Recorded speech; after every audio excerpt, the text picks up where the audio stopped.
today, welcome all of you to L3's Continual Development course. This is session 11, and today we're going to cover technical file situations, which I'm pretty sure all of us have experienced at one point in time or another, and we are aware that there are specific procedures and steps we should take every time we call and adjudicate a technical file. Now, when it comes to technical files, we're all aware that technical file situations can be a little emotional. We can be a little heightened. So that's why our procedures are really, really, really important. It's important that it keeps us as a crew together and help us adjudicate it accurately and correctly and in the right manner with the right steps. So when we're talking about technical files and we have the call, we know that it is vitally important that one of our partners comes to us and has a conversation with us. Now, that partner who's coming to you, we know that they're not going to tell you anything. They're going to request something from you. Simply, what do you have? Which allows you an opportunity to share exactly what's transpired, what's happening, your decision, how we're going to adjudicate it, and then most importantly, resumption of play.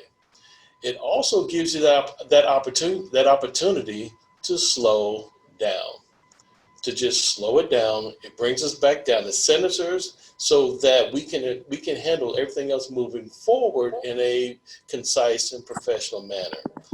That is the role of that partner who comes to you. Also, after we're communicated, we have to make sure that we're keeping our eyes on the players at all times, and someone has to communicate to your third partner. Someone has to let your other partner know what's happening, so that they don't feel left out. And this morning, in one of our earlier calls, someone said something that was very insightful. If you are that third partner on a technical file situation, and if your partners do not come to you, you be nosy. You go to them. You ask them, hey, what's happening? What's going on? What are we doing? Why are we doing it? So that there's multiple reasons.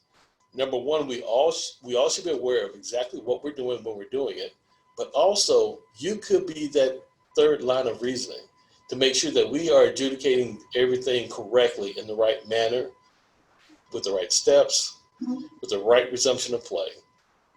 And we always ask, anytime we have a conversation, whether it's technical files, whether it's flagrant disqualifying, whether it's monitor review, we always ask, what else? To make sure we're not missing anything. What else? Then once we get it together, then we go administer it step by step, like clockwork and professionally. All right. So that's roughly the steps that we take whenever we have a technical file situation. Now, we know that there are situations that could be unique. They're atypical. That may require more conversation. It may require, or we have a situation that's pretty cut and dry that doesn't require much conversation. But we all need to be aware of what the correct steps are so that we can utilize them when we need them. All right, we have several of our members of our group who have volunteered to provide clips for us today to take a look at and discuss. And we're going to start out with Garrick and his clip, and I really appreciate him providing it for us. So that, Garrick, if you can come on and lay the groundwork for this situation, and then we'll roll right into the clip. Hey, Yeah, this is I'm sorry, really quick. Sorry. Sure. Go ahead, babe. I just wanted to kind of just set the platform as well. I was going through some notes, and I wanted to read something to you guys that was very helpful for me. And it's understanding the difference between reaction and awareness versus responding and being aware. And I'll just read this to you guys. It says, it has been said that when you react, you are being controlled by the situation. And when you respond, you are dealing with the situation. Sorry, my vacuum. No, that's good. No worries. And then, and then with that mindset, I think we should change it from reaction and awareness to respond and awareness. Reacting is impulsive, while responding takes thought and processing. And I'll just leave you guys with this real quick. Ignore and problems grow. Avert and potential problems become smaller. And I'm done.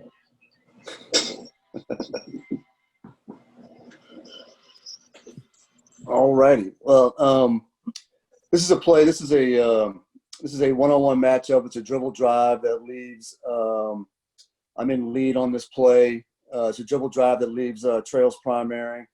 It's a one-on-one matchup. Goes to the basket. There might be a push off. Maybe he embellishes, but the slot official, who has the same look as the coach, ends up calling an offensive foul against his team. We're going to the media, and as we're going to the media, they're having dialogue. The slot center official and the head coach for UC Davis, and apparently the UC Davis coach says something magical, and then the slot official ends up giving him a technical foul. And we can see the demeanor. Obviously, we're going to see the play. We can see the demeanor of the coach versus the demeanor of the referee, and we can determine if we like it, don't like it, if it was the correct call, whatever the case may be. So go ahead and roll it, Wayne.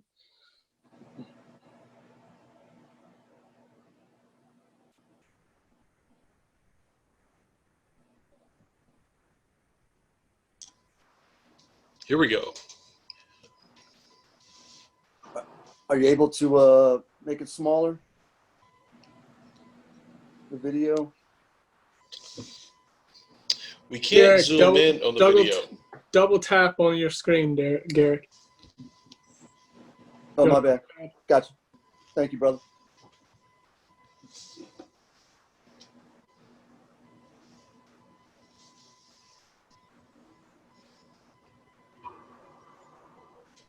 So he takes us to the media, then whack. And then the UC Davis coach comes at me and he's saying, Garrett, that's BS. He baited me. I can't believe this. I don't know what y'all are doing here, that type of thing. And I give the basketball down to my other official, and then he is still coming at me. I told him, listen, I hear you. Now's not the time. And then I wanted to get to my partner, but he was doing thing at the table, as far as the technical foul on the coach and the foul that he had, this offensive foul that he had, and we just moved on from that. The UC Davis coach ended up calming down for the most part, and just at any time I was over there, he was just letting me know how he felt about us, that particular official. And so sometimes you just gotta let him vent. He didn't step across the line, if you will. He just wasn't happy. He thought he got baited. Now, Garrick, this is kind of an atypical situation because when this occurred, there's no opportunity to get to your partner and have a conversation. No, and I'm watching this, Wayne, to your point. Go ahead. And my question was, when you had discussed it with your partner later, was it the contact by the coach or was it the verbiage that led to the technical foul? It was the verbiage. Okay. Yeah. And our supervisor happened to be happened to be, at this game as well. So he obviously took, and I was a crew chief on this game. And so after the game, our supervisor came in, and I just let him, roll with it and see if there was something that we could have done better to handle this situation, if we could not have given a technical foul. But according to my partner, he said that the verbiage that he was using, he thought it was directed at him, and so that's why he ended up giving him a technical foul. And then we talked about the manner in which he gave it. Very emphatic, stepping away, which is fine, but we can just step away. Sweet, technical foul right here. Correct. So, did the supervisor offer any suggestions on how the situation could have been handled a little bit better? Stay in your primary. I was going to ask that, Garrett. I mean, he comes a long way, and he's got a lot of bodies between him and the contact. You're right on the play. The trail's right on the play. Why is he looking there? Good question. Good And I question. think, and I bring that up because I think sometimes we break into jail, right? Yep. If he doesn't have an offensive foul on this play, the coach never comes at him, and the coach can ask you or can ask the trail, why you did or didn't have whatever. But I mean, he breaks into jail with a long distance call. I'm assuming this, let's see, this is the second half at some point. You said it's Correct. media, so there's at least 4 minutes left or 3.5 at a minimum.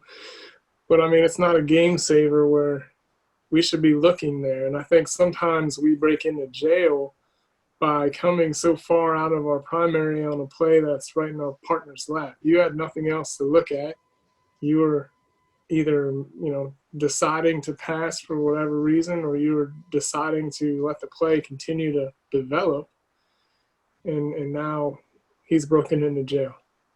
That is absolutely correct. And we really had no issues in this game at all. If anything, the Arkansas State coach, good dude. He comes from I believe he came from Louisville when Rick Pitino was there. He gets a little animated, he gets excited, but he gets back to coaching all the time. And then now we end up hitting the UC Davis coach, who really hasn't said a word all game. And so then it's it's twofold. And now not only does he put himself in the box, he puts you guys in the box, because you don't know how to respond. You don't want to throw him under the bus, but you're thinking, well, hell, why did you come in front of me? And now, like you said, that coach is the rest of the game. That's what the coach is talking to you about. Exactly. I mean, and at some point, I do remember saying, "Hey, listen, I've let you say plenty, but I got to get back to refereeing here. We got to turn the page. I've been down here a few times already, and you haven't let it go. We need to let it go right now." And then his assistants helped me out. And then we were able to get through, finish the game without any other issues or situations. So. And I would just say it also just goes back to just, if I'm that calling official, just slowing way down, right? Because, I mean, he sells the call, and then before he's even done reporting to the table, he's already having the conversation with the coach. So I know for me, it's helped me to just kind of slow down a little bit, tell the coach he'll be right there, report what you have. And I feel like that'll also give us just more time to process what it is that we're going to tell the coach, and then move on that way. Yeah. I mean, we're going to a media. So, we've all, in these past 3 months, we've all asked, we've all talked about the 3-question test, does it fit? Can it be defended? You can, ask those questions now. And if yes has to be the answer to all 3 of them before you give a technical foul, in my opinion, in certain situations. I should say in certain situations, maybe you don't have all yeses, but you can't ignore maybe he said something or that was directed at you and it got personal. But does this fit? Was it warranted? And can it be defended? And unfortunately, going to a media timeout, this has been a great time for us to listen to the coach, especially, and when we got to know that we came out of our primary, made a long distance call here. Right. And let's follow up with how this was managed. Yes, we had a call that's clearly outside of our primary to our secondary.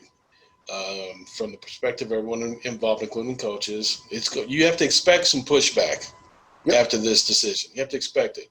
So the coach's reaction is expected. But what really caught us is that we have procedures. A coach has a question. He's going to question it, but we know we have a foul. We're going into immediate timeout, correct? We must finish our job first before we stop to have this conversation.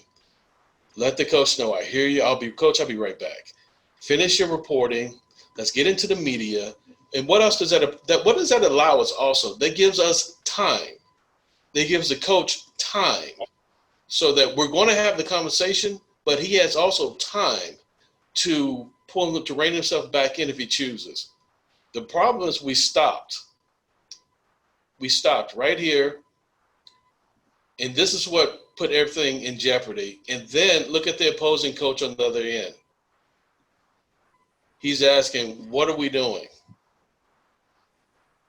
Where if we had briefly communicated with the coach, Coach, I will be right back. Finish your reporting, then start the meeting, come back, have the conversation. It's fluid. We're moving, and we may have an opportunity to get through this situation without having to assess the technical foul. Being aware, game awareness, situational awareness, that we may have been able to get past it without having to penalize the coach, and giving him that extra amount of time maybe have kept him from building up to saying whatever he said that reached a personal level. Correct. I think to Blanca's point that she mentioned earlier too, just that react versus respond. I know I find in my games, if I'm less confident in my call, I'm probably quicker to react, which maybe that had something to do with turning to the coach before even reporting. And then to what Wayne was saying, we send it to media, there's less eyes on us. And so then if we need to have a conversation with the coach, we can elaborate a little bit more going into that media timeout without it being as prominent of a conversation that everyone's looking at.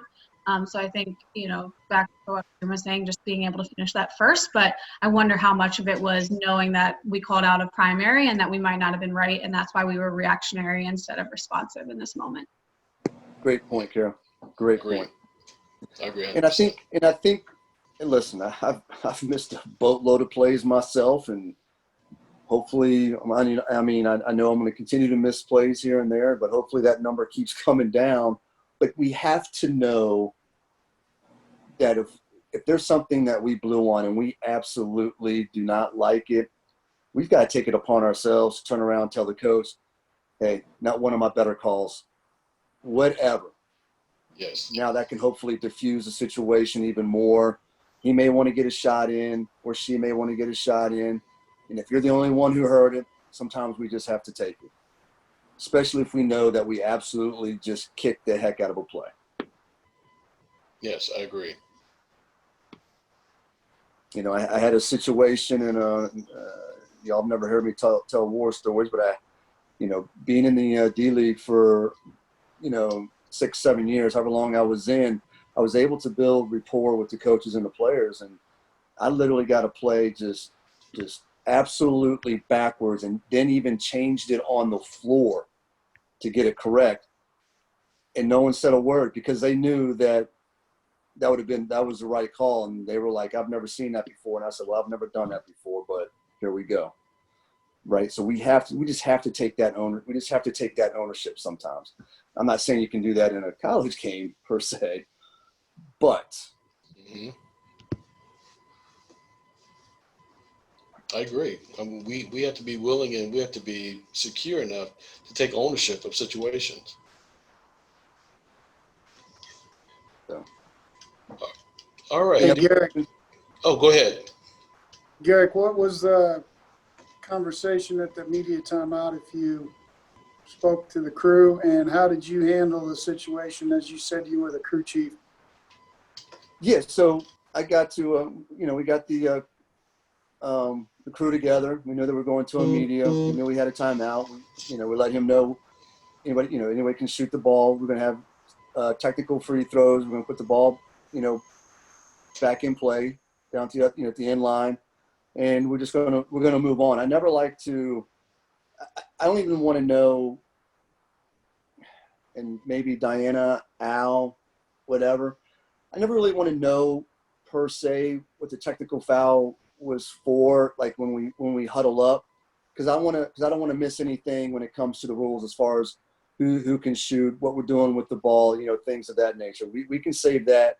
We can save that for the end of the game.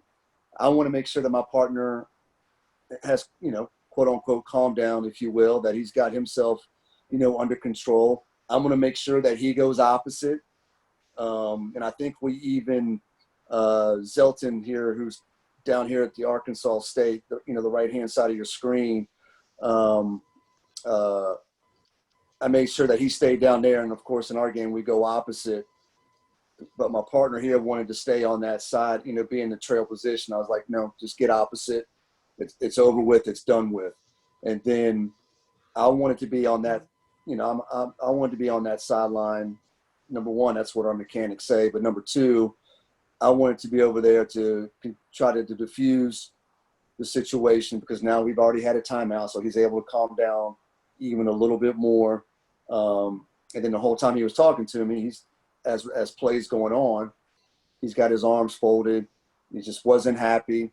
I just let him vent. This was back in November, so I'm trying to remember. I didn't say anything initially. Then it was like the next time down, he's still going at it. And I just said, listen, I've allowed you more than enough rope to say what you need to say. We need to get to the next play, and we just need to move on. The play's over with. We got to get on. So that's how I handled that situation. I know it sounds like a lot, but it happens a lot quicker than that.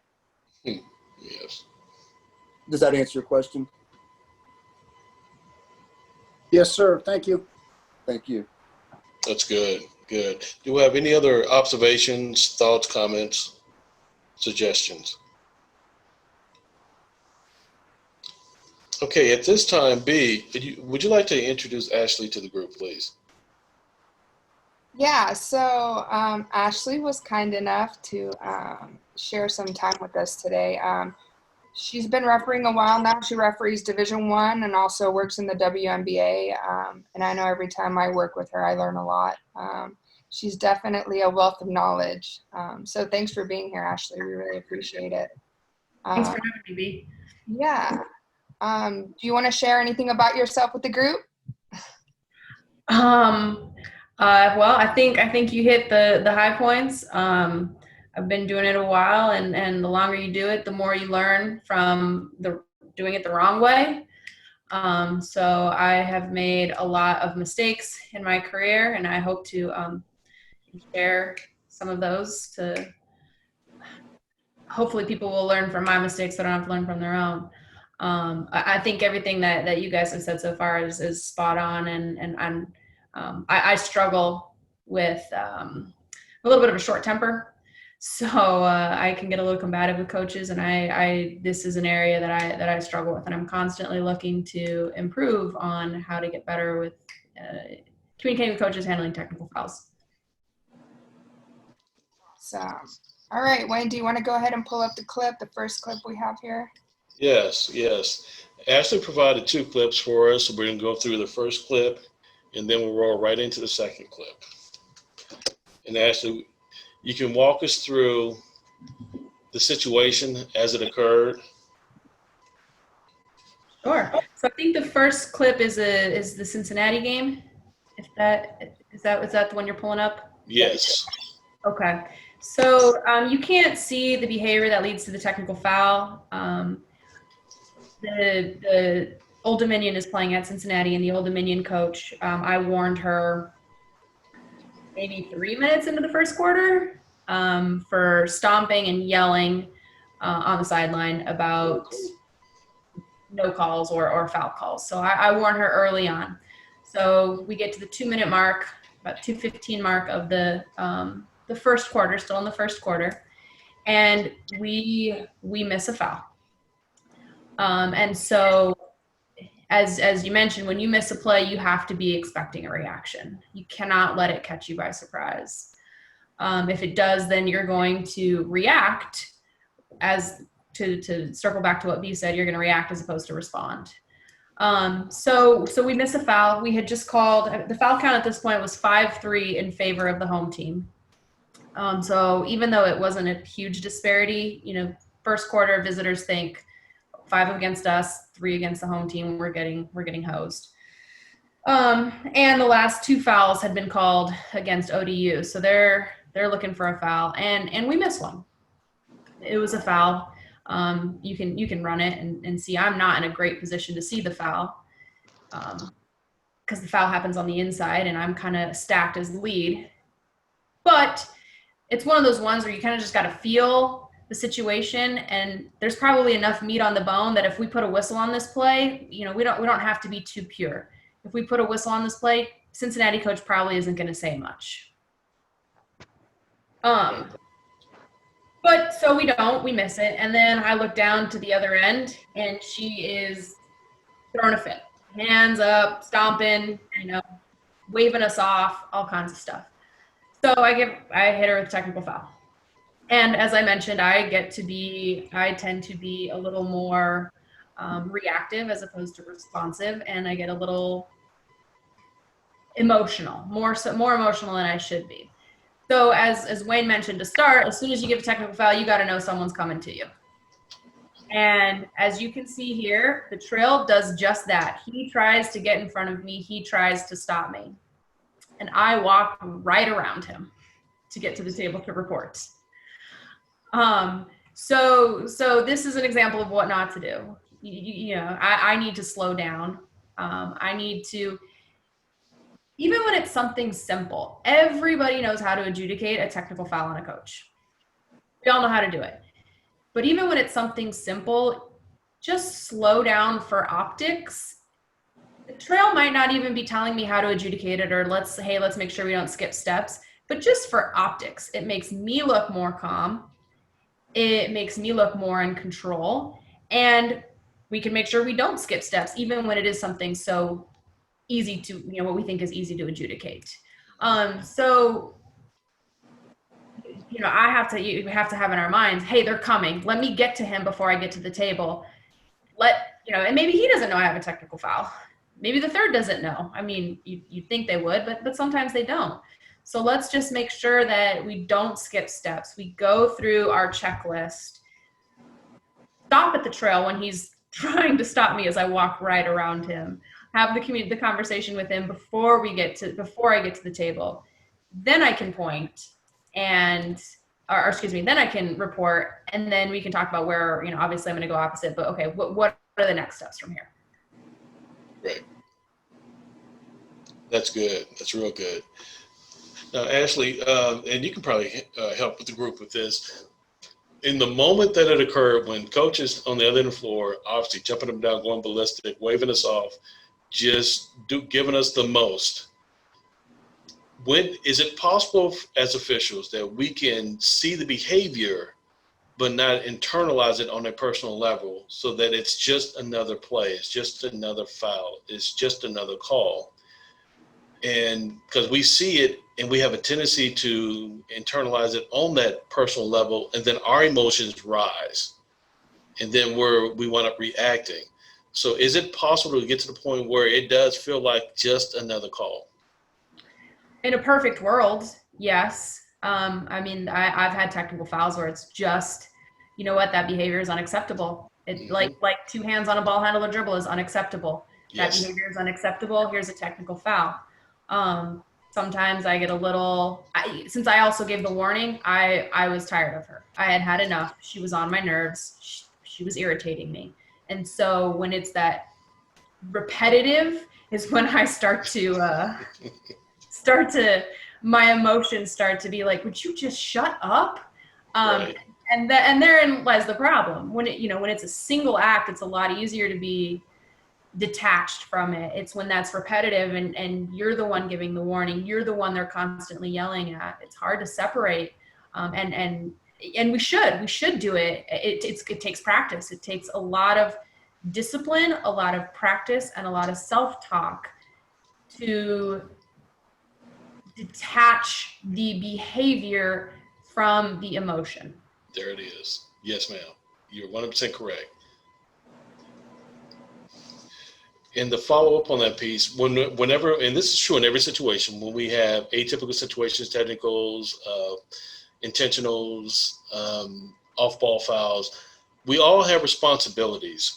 So during this, where we are right now on the clip, we have to remember, if you're the non-calling official, you still have responsibilities during this situation. And you have your partners who may or may not have a conversation, but they're in proximity.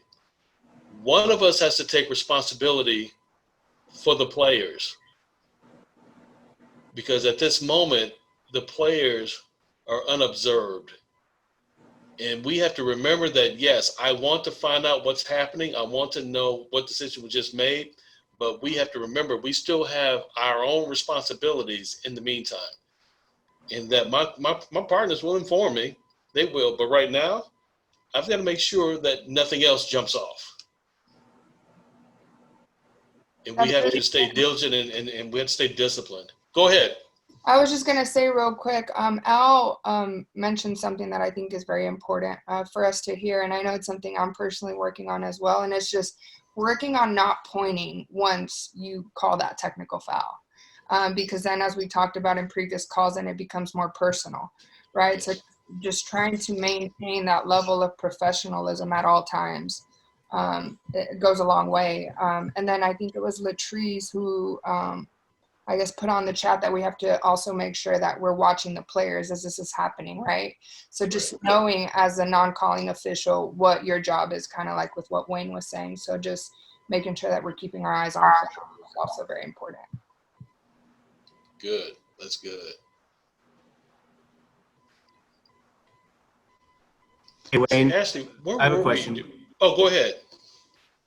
Okay, so in this situation where the person who's receiving the technical foul is all the way down the floor from us, and we don't want to point, what would be the best way to let everyone in the gym know that she is the one who got the technical foul all the way down the floor?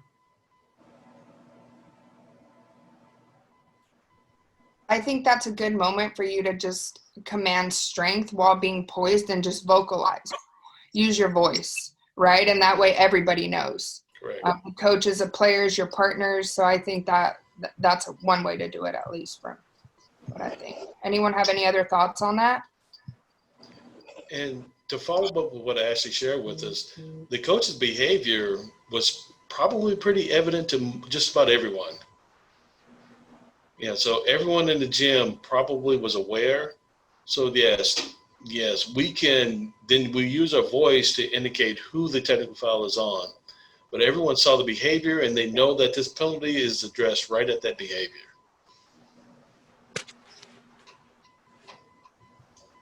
All right. Wait, does anyone have any other questions on that? If not, we'll move right into the next clip.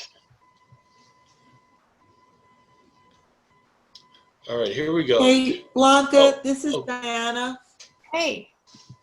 Hello. I just have, anybody can answer this, but just kind of a general question. In the first video, I thought it was stated, now I admit I'm also kind of working on my laptop a little bit. I thought it was stated that the coach really wasn't letting go of a situation. He kept talking about it and that kind of thing.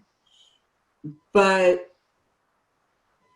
it seemed like we were all okay with that, nothing more was done about that, or, you know, that maybe we could have walked out of the technical foul in that one. Yet in this one, seems as though we're saying the reaction absolutely needed a technical foul. Can we maybe just talk about what would be the difference in determining that would be? Very good question. I think that I'm kind of thinking that maybe on the most overall level, I'll just put myself out there. I'm not really sure then what the difference is.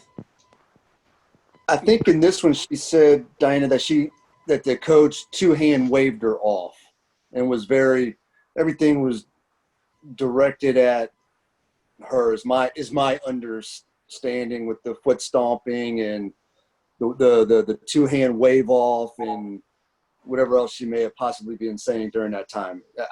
That's just what I got out of this. Unfortunately, we don't see her action, to your point, Diana. And two, also, she had already been warned for her behavior. Right. Yeah,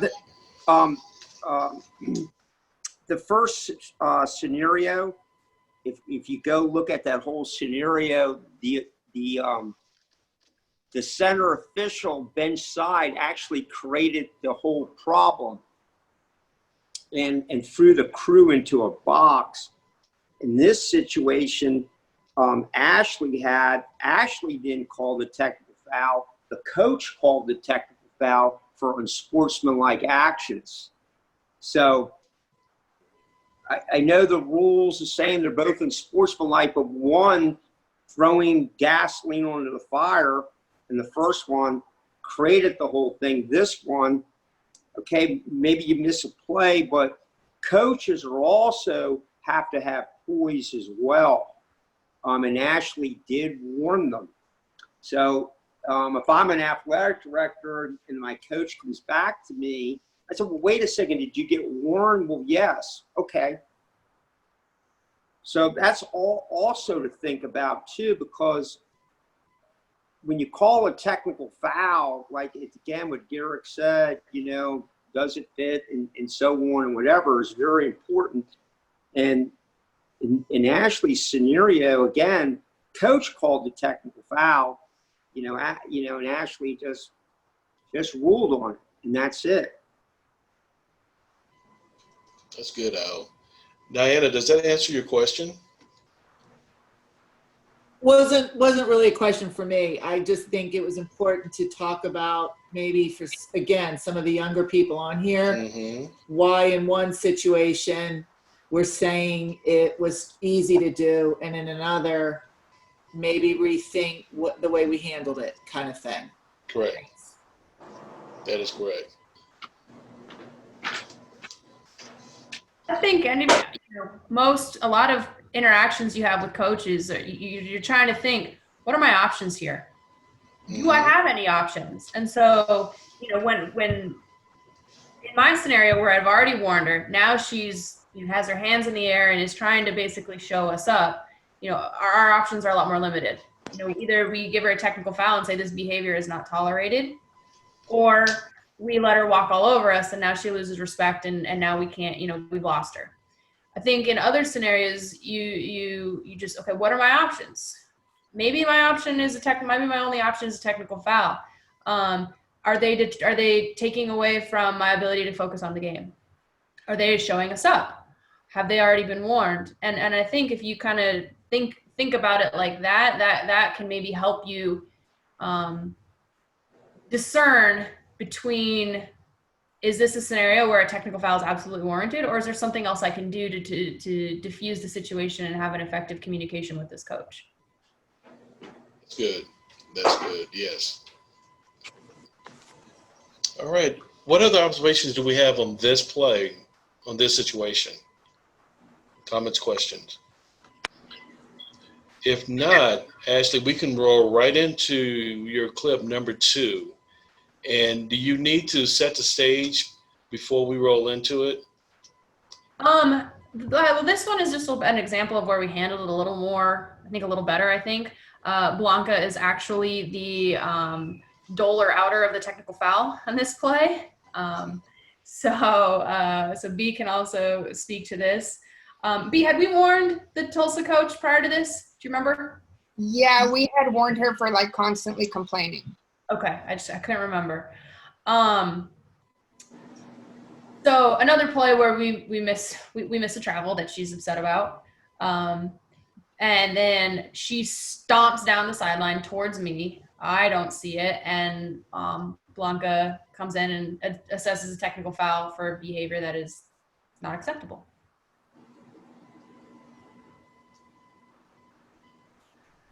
So you can see her stomping down the sideline. And we miss a travel. The girl hop steps before she lays the ball in, which those are tough, can be tough plays to see when you're trying to referee for contact. And so Blanca is table side. She assesses the technical foul. B, did Tiara come over to you right away? And yeah, so as she's coming after I have the technical foul, we just immediately knew and felt that we needed to switch because obviously this was a very emotional situation. So yeah, she started coming towards me and we kind of just already knew what we had, which we should, again, slow down, make sure we're all on the same page. but she knew what I had. I switched places with her.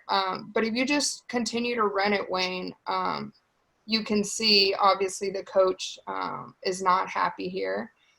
She wants us to call some sort of elbow, I guess, as she thought happened, which we didn't see out there, obviously. And so after this technical fouls, we switched places. Tiara is closest to the coach. And then we actually have a timeout that's about to happen. So if you, yeah, I don't know if you could. Okay, there we go. So you see Tiara administering the timeout, and I'm already in my spot, right, away from the coach. And so as we're, before she's gonna go into her timeout right here, she then also starts clapping at me. Right. So I see her, but at this moment, I already know we've already gave her a technical foul. She's emotional. I'm just gonna give her this time to just do what she's gonna do. Obviously, without her crossing the line any further. So if you just continue to play it, Wayne, what I really liked here is that. Oh, I don't know. Oh, yeah. So here we put the ball back in play, and pause it real quick. So we put the ball back in play, and obviously coach is still upset, right? And Tiara is table side. I think Tiara does a good job of addressing the coach and not ignoring her, but at the same time, she creates space from her and understanding that we just had a technical foul, because I'm sure that we've all been in the situation where you call a technical foul and then your partner's over there talking to the coach. Right. So I think this was just a really good scenario where, she definitely addressed her, I'm not sure what she said, but then she just went on to go do her job, which is exactly what we need to be doing. So there was definitely a lot going on here, but I think like Ashley said, it's just a good example of teamwork. Ashley had the foul and I already knew, I saw her starting to run down to the end line. Right. So it's just being aware and just working as a team, switching positions with your partners. Tiara felt it, I felt it, and then we did it. And then just to end it, like we talked about earlier, is like not ignoring the coach, not ignoring her behavior, even after the technical's been given, but just tell her, hey, right now is not the time, create space, and then just go back to doing our job. Right. Too, another thing, B, that I thought we did well was we knew what you had right away. So while you and Tiara, while you're reporting and talking to Tiara and just making sure, hey, we're not going to skip any steps, I'm already getting the players ready to go, because when the ball is live, the coaches have to coach. They can't yell at us. So the longer we wait, like, okay, what are we doing? Are we doing this? We want to take our time and make sure we get it right, but we also want to get the ball back in play as quickly as we possibly can, because then she stops yelling at us and goes back to coaching. So while instead of, waiting for everything to happen, I'm okay, Tulsa players get back. And Tiara is now looking, saying, hey, UCF, we need a shooter. So we're all trying to make this efficient as possible to get the ball back in play as quickly as we can to get her back to coaching. Correct. And the piece that I also appreciate is right here, you and Blanca are actually confirming what it is that we're doing. We're adding confirmation, so the entire crew is involved in this process. We all know exactly what we're doing and exactly where we're going. And we're able to do that without having to come all the way together and get face-to-face to have a conversation. Yeah, and that would have definitely not came unless we had a solid pregame, right? So these are things, again, that we can talk about in our pregame. How are we going to handle these situations? Because, I used my voice, and it was just like it was a fluid thing, even though it was kind of a messed up situation. Again, as a crew, I thought we did a solid job. But definitely things to learn from. I definitely should have slowed down a little bit more. So I know that's something I'm going to just keep working on. One thing that I thought about, I mentioned sometimes your partners don't know what you have. I think what really helped us in this game is we were all aware. Sometimes people just kind of get oblivious. I do it. You just kind of get oblivious to what's going on in the game, and you don't realize, maybe your partner and a coach are just not getting along. Maybe they're having friction. But I think in this game, we all knew she was going to get whacked. It was just a matter of when. And so when that whistle comes, that you're not expecting, because you've been thinking about it. It doesn't catch you by surprise. And when your whistle went, I knew right away, oh, she just hit her. Because we had a solid pregame. We were all kind of on the same page. We knew that she woke up on the wrong side of the bed that day. So it didn't catch the rest of the crew by surprise once you hit her. Ashley, you mentioned something really interesting there, like not necessarily recognizing when one of your partners isn't getting along well with the coach, or maybe yourself isn't. How, as a partner, if it isn't you in the situation, can you mitigate that to make the crew better, or like signs for recognizing that, ways to bring that out in conversation during dead ball situations? Do you have any tips on that? On how to mitigate if your partner's not getting along with the coach? Yeah. I think it depends on the referee and it depends on the coach, because some people wouldn't want you to insert yourself into that situation. But if it is a situation, you try and get them away from them as much as possible to just avoid it. Talk during timeouts. What's going on? I think let me back up. I think the first step is you have to be aware of it. And so I try it like during free throws. If I always kind of aware of what's going on with the coach in the sideline, and if whatever partner's over there, I take a peek just to kind of have an idea, and then have conversations during timeouts. Hey, what's going on? What are they upset about? It's really hard. Like I just can't imagine a scenario where you go tell the coach, hey, I see you're not getting along with my partner. Is there anything I can do to Right. Yeah. the situation? So I don't know that there's anything per se that would help mitigate it, other than just be aware and try to keep them out of that, out of the hot zone as much as you can. Great.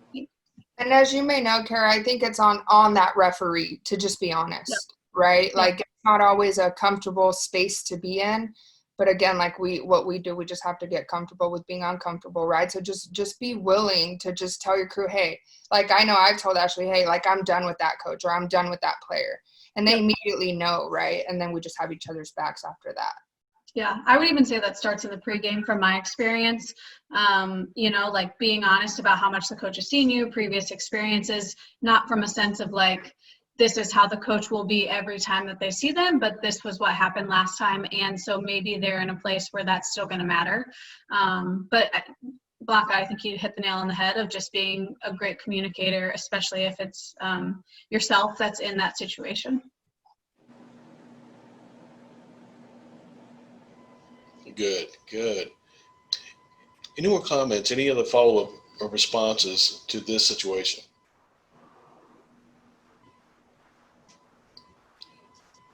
All right, good job. Ashley, thank you very much. This is good, really, really good. Now we're going to roll into our next clip. Eddie, are you with us?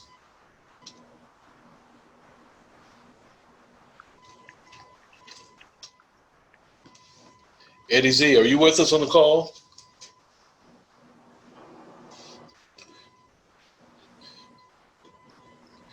We may have lost Eddie. He was on. Oh, Eddie, are you with us? Yeah. Sorry, my internet got a little unstable. Right. Hey, happens to me all the time, brother. All right. Do you want to set the stage for the clip before we play it, or do you want to discuss it as it's playing? No, absolutely. This is Texas A&M International D2 conference. Sorry about that. D2 conference. They're playing UT Tyler. So what is expected here? UT Tyler's on the top of the division, and Texas A&M International. We pregame this game as if it was going to be a tie. We knew that International was going to fight in the game, and that, which is what they had shown me in previous games as I have had them previously. So as we're going through this play in transition, this is pretty much about 1 minute and 30 seconds left in the ball game. It was International ended up coming back into play here from a 25-point deficit at halftime. And so this was a crucial call that I had made in transition. I thought I could have positioned myself a little bit better while this play happened. So some of the things that run through my head as I'm trying to officiate this play is I'm trying to locate the RA. So I try to locate the RA line, then transition myself to the defensive where the defender is at, and then where the offensive player's at. I so happen to have I established the defender to be in legal guarding position, and I came out with an offensive foul in this call. At that point, that coach, that's basically ran to the baseline, and that's when I had to assess a technical foul for his unsportsman behavior. And so I try to be as calm as I could and trying to give the technical foul, which to the point of the winding up, if I was to go back, I probably would have not winded up as much as I did, even though it was told to me that was perfectly fine. But if I was to be honest with myself, I honestly don't like how I gave the technical foul. Did it warrant? Absolutely.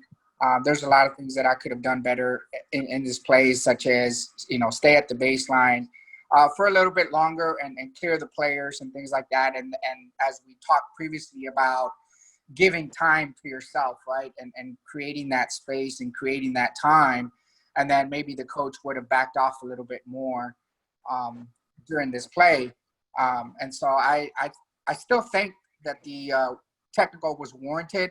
I just don't like the way I pretty much assessed it. I think I did a good job in not pointing initially. But as I was pointing to the table, you see me pointing to the bench, not necessarily to the coach, but I pointed to the bench and just vocalized that it was a technical foul on the coach.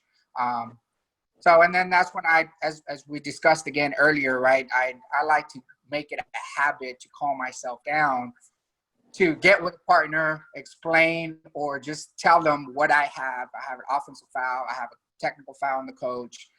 This is what we're going to do. So that it's also my way of just trying to slow myself down, and we can all be on the same page as we're addressing the situation. Good, Eddie. That's really good. Initial observations? I'm sorry, what was that again, Wayne? I was reaching out to the group. Now, I believe that this is one of the situations that Al alluded to earlier. The coach called this technical because of their unsporting behavior outside the coaching box on the floor. The coach called it, so yes, this has to be addressed. This is not something we can walk away from.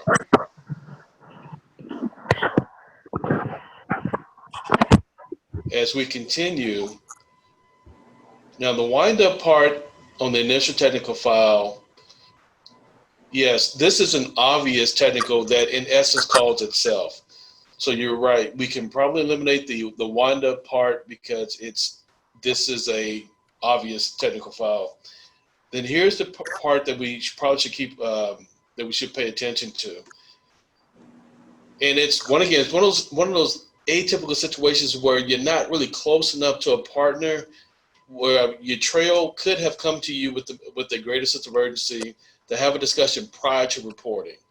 But we're right in front of the bench, we're right in front of the coach. We don't want to hang out there too long. And then we're reporting, and as we report the technical foul, we walk towards the coach. Not intentionally, but it can be perceived as such. This is where we have to be aware of where we are in the situation, because it could have escalated.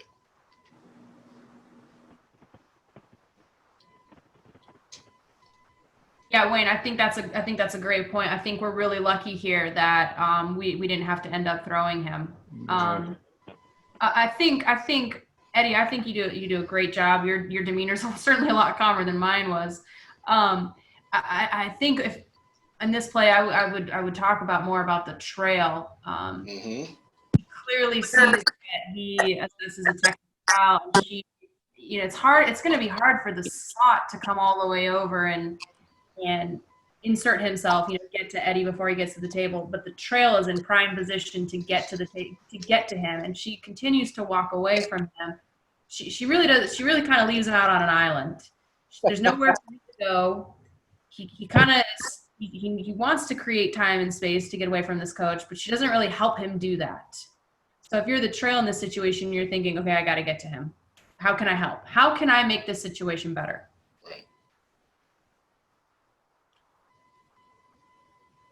Now, Ash, I assume it was you, Ash. At this point, if you run it back a little bit longer, Wayne, just a little bit, as I made the call. My question to you, to Ash or anybody else, freeze it right there, Wayne. Thank you. Is would you have done anything different from this scenario right here that we're looking at? Differently than what I did, and the reason I ask is because if I am assessing or if I'm evaluating myself here and being honest with myself, I thought I could have done a better job in stepping into the huddle or into the players a little bit more, maybe take 2 or 3 seconds, kind of clear the players, and then I already know that I'm assessing a technical foul against the coach for, again, for unsportsmanlike behavior. Is that something you would do, or would you do anything different here? Can you run it a little bit more?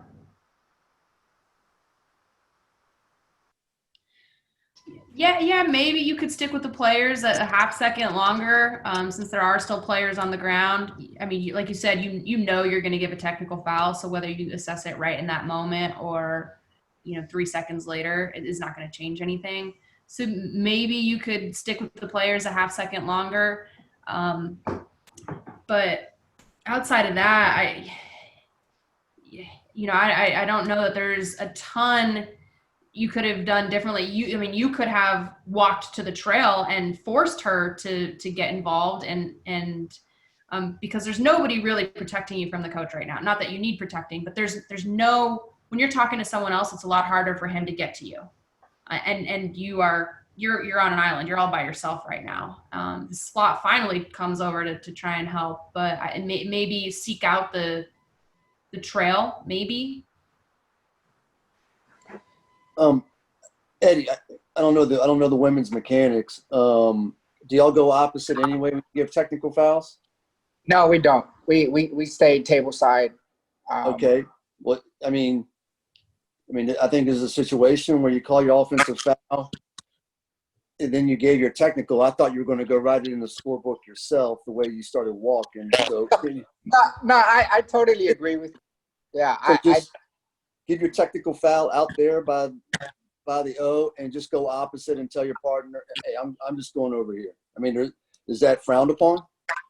No, absolutely not. I could have easily said, even when I got together with my center official, I could have easily said, you know what, I'm just going to go opposite Bobby or whatever name I have. This you could, take over the trail position table side as we're administering, or I could have easily told them I'll administer the division line administration once we finish the free throws, so just to kind of get away.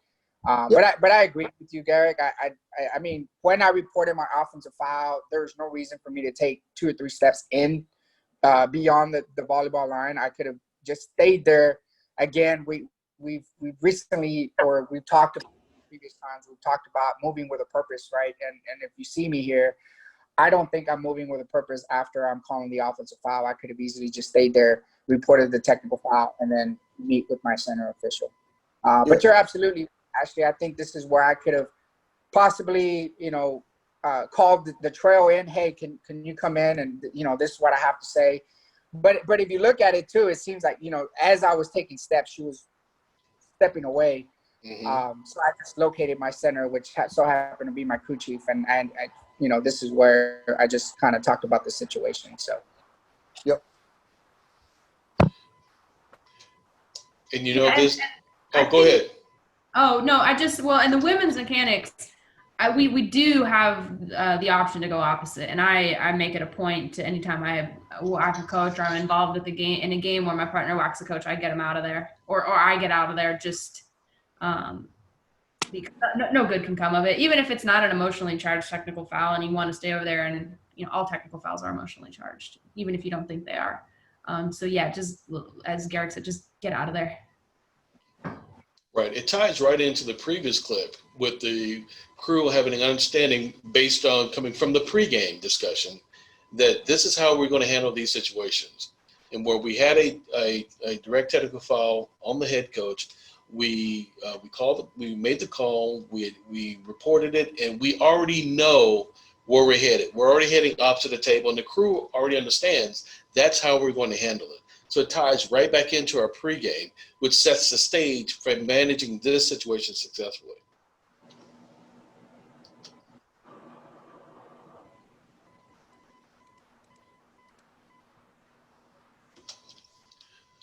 All right. Do we have any other comments, observations, thoughts?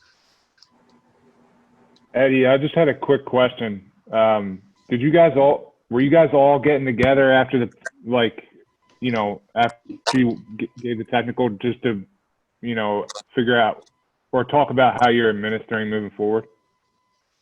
Yeah, that was the main purpose, at least for me, as far as just to let them. We talked about communication, right, and letting your crew know what you have and how we're going to do things. And again, that's just for me to slow down as well while we're discussing. Now, this picture here, I don't like it just because of the fact that even though both teams are separated, nobody's watching the players here, and that's something that I think we could do better.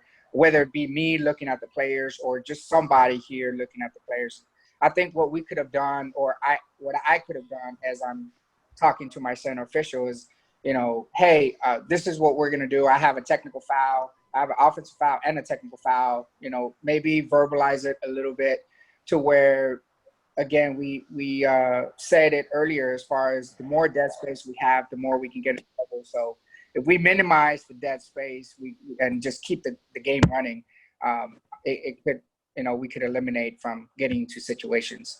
But yeah, this is the reason why I'm getting the crew together, just to kind of discuss what we're going to do. Thanks. Good. All right. What other comments do we have? Questions, observations?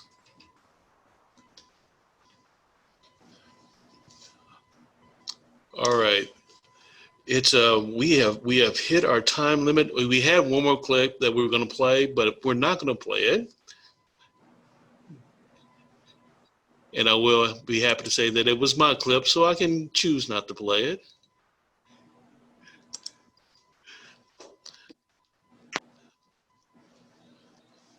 All right. Let me get some lights on real quick. And while Wayne's doing that, if anybody in this group, first of all, thank you all for being here. Ashley, thanks for your time again. We appreciate it. If there's anyone on this group that wants to get on these calls weekly and you're not already part of our group, just email me. I'll put my email in the chat and you can just reach out and we'll get you added. Right. All right. In closing, once again, hey, thank you all for volunteering your time, the clips, being willing to discuss it, being willing to be open and honest with your discussion. I think it helps all of us, and helps us all of us get just a little bit better. Next week, we will gather again at 2 p.m. Central Time, and we're going to add another layer to what we discussed today. And so we can keep the conversation going. As usual, I want each and every one of you to enjoy the rest of your week. Stay in touch with your family, your friends, your loved ones. In this trying time that we're living in right now, once again, let us as the officiating community be the example of what's possible to the rest of the society. If you guys, like B said, if you guys have any questions about anything, reach out to us. If you need to be added to the group meeting, let us know. Send us information, we'll add you. Everyone have a safe week, a great weekend, and we will see you all next week, same time. Thank you, everyone. Thank you, everybody.